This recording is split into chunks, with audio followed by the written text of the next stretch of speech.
আমার মনে এখনো কেউ ওইভাবে জায়গা তৈরি করতে পারে নাই যে আমি নিজে তার জন্য লিখবো। সাথীর কাছে প্রেমের সংজ্ঞাটা কি? আমার কাছে প্রেম মানে স্নিগ্ধ।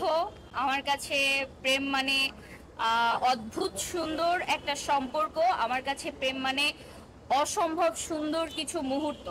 এবং প্রেম হতে হয় স্নিগ্ধ, প্রেম হতে হয় পবিত্র, প্রেম হতে হয় সম্মানের। ঠিক আছে, যেই যেই প্রেমে মুগ্ধতা নেই সেই প্রেম প্রেম না আমার কাছে। চিঠির গল্প, আচ্ছা। আমার আমার একটা কাজ রিলিজ হয়েছে, প্রথম প্রেমের চিঠি। এই কাজটার আমার বাস্তব জীবনের গল্প থেকে নেওয়া। আমি যখন ক্লাস 8-9-এ পড়ি তখন আমার বাসায় চিঠি আসা শুরু করে। কেমন বিভিন্ন অকেশন যখন আসে তখন আমার বাসা মানে আমার বাসা ছিল মেইন গেট থেকে ভেতরে যে আমার বাসার বিল্ডিংটা ছিল, ওই মেইন গেটের দেয়াল টপকে ভেতরে এসে কেউ ফুল দিয়ে সাজাইতো। সাজানোর পরে আমার দাদিকে দাদি ব্রেন স্ট্রোকের রোগী ছিলেন, ওনাকে গোসল করানোর জন্য একটা খাট বাইরে রাখা হয়েছিল। ওই খাটের উপরে কিছু ফুলের রেখে তার মধ্যে রেখে যেতেন চিঠি। আমার আম্মু পেতেন সকালে উঠান ঝাড়ু দেওয়ার সময় যে। তো আমার একমাত্র উদ্দেশ্য থাকতো ওই চিঠিগুলা কালেক্ট করা, এবং ওই চিঠির শব্দগুলো এত সুন্দর ছিল, আমি চিঠির প্রেমে পড়ে গিয়েছিলাম। কিন্তু এটা আসলে আমার জীবনে একটা ট্র্যাজেডি যে আমি ওই মানুষটাকে খুঁজে পাই নাই, বা সে আমার সামনে কখনো আসে নাই। আমি পড়াশোনার জন্য যখন ঢাকাতে চলে আসি তারপরে আর কখনো এরকম কিছু হয় নাই আমার লাইফে। সো যেহেতু অভিনয় জগতে আছি, তো আমি ভেবেছি দিলাম যে আমার জীবনে এত সুন্দর একটা গল্প যেহেতু আছে, আমি এই গল্পটা নিয়ে কাজ করব। তো কাজটা করার পর মনে হয়েছে যে কাজটা মানুষকে অনেক টাচ করতে পেরেছে, অনেক ভালো রেসপন্স পেয়েছে আলহামদুলিল্লাহ। নিজে কখনো চিঠি দিয়েছেন কাউকে? না, আমি কখনো কাউকে চিঠি দেই নাই। তবে আমি চিঠি পেতে পছন্দ করি। আমি ভালোবাসার বার্তা যখন আমাকে কেউ দেয় আমি ওগুলা কুড়িয়ে রাখতে পছন্দ করি। কেউ ভালোবেসে যদি আমার কোনো বান্ধবীও একটা ফুলও দেয়, আমি ওইটা রেখে দেই, আমার বিছানার নিচে রেখে দেই বা বিভিন্ন জায়গায় রেখে দেই। আমি ভালোবাসাগুলো কালেক্ট করে রেখে দেই। আমার মনে এখনো কেউ ওইভাবে জায়গা তৈরি করতে পারে নাই যে আমি নিজে তার জন্য লিখবো।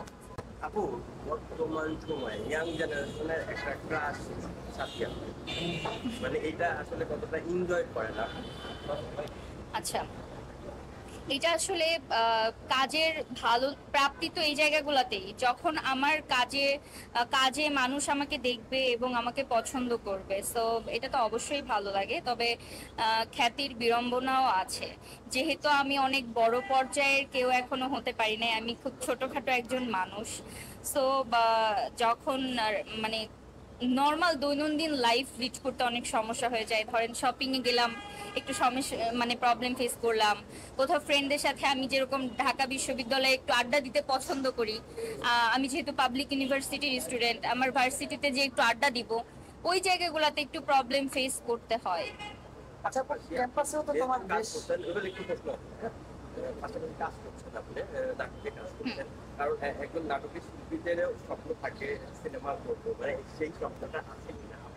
আচ্ছা, এটা তো সবারই থাকার কথা। যেহেতু আমি অভিনয় জগতে কাজ করছি, আমি নিজেকে যত দিন যাবে অনেক বড় জায়গাতে দেখার স্বপ্ন রাখবো, এটাই স্বাভাবিক। এবং বড় পর্দায় নিজেকে দেখা, এটা সব শিল্পীরই মনে হয় স্বপ্ন থাকে, আমারও আছে। কিন্তু আমি আগে নিজেকে ওইভাবে প্রস্তুত করি, ওরকম সুযোগ আসুক আমার জীবনে, তখন হয়তো এটা নিয়ে ভেবে দেখবো।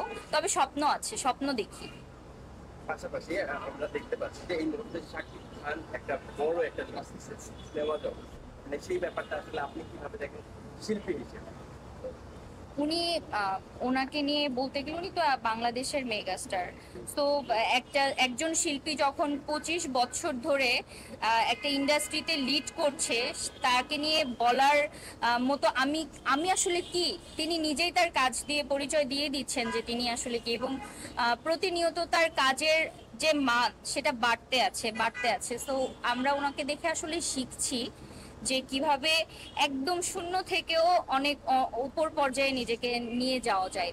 এখন উনি আমাদের ধরাছোঁয়ার বাইরে, কারণ উনি মেগাস্টার।